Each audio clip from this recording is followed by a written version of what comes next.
Hi everyone's, welcome back to my channel. So మేమైతే ఈరోజు శిల్పారామం వచ్చినాం అనమాట ఫ్యామిలీతో అందరం కలిసి. ఇది పర్ఫెక్ట్ వీకెండ్ డెస్టినేషన్ అనమాట. మనం వెళ్ళొచ్చు. ఇక్కడ మంచి బ్యూటిఫుల్ ఆర్కిటెక్చర్స్ ఉంది, ఇంకా మంచి పీస్ఫుల్ అట్మాస్ఫియర్ ఇచ్చినుండే మాకైతే. మమ్మల్ని మెయిన్గా ఇక్కడ ఏంటి అట్రాక్ట్ చేసిందంటే, ఇక్కడ మంచిగా విలేజ్ మ్యూజియం అని ఉంది. అక్కడైతే మేము చాలా ఎంజాయ్ చేసినాం గాయస్.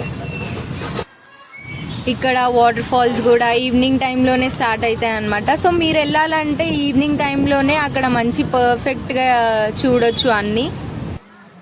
అక్కడ మేము టైంని స్పెండ్ చేసి చాలా మంచిగా ఎంజాయ్ చేసినాం అనమాట. మేము అందరం ఫొటోస్ దిగడం కానీ, మంచి ఎన్వైర్న్మెంట్ ఉండే క్లీన్, ఇంకా ఫ్యామిలీతో కలిసి చాలా మంచి బెస్ట్ ప్లేస్ గాయస్ ఇక్కడ వెళ్ళడానికి.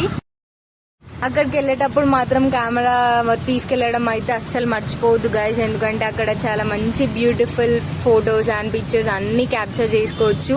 చూస్తున్నట్టయితే ఇక్కడ ఓవరాల్గా శిల్పారామం విజిట్ అవ్వడం వల్ల చాలా వండర్ఫుల్ అనిపించింది అండ్ ఇంకా మెమొరబుల్ డే అనుకోవచ్చు మాకు.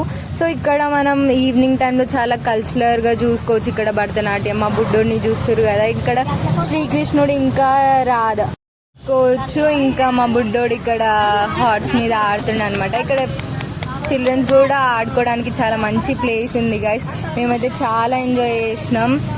ఇక్కడ మా బుడ్డోడిని చూస్తున్నారు కదా, చాలా ఎగ్జైటింగ్తో చూస్తుండు. చాలా మంచిగా అనిపించింది వాడికి కూడా చూడ్డానికి.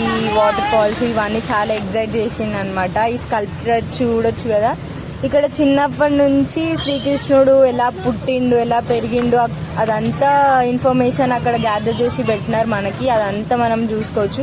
ఇక్కడ చెప్పులు ఇవన్నీ చాలా అవైలబుల్ ఉన్నాయి గైస్. అవన్నీ మీరు ఈ బ్లాగ్ని ఎంజాయ్ చేసి ఉంటే లైక్ చేయండి, షేర్ చేయండి, సబ్స్క్రైబ్ చేయండి. Thank you guys, bye.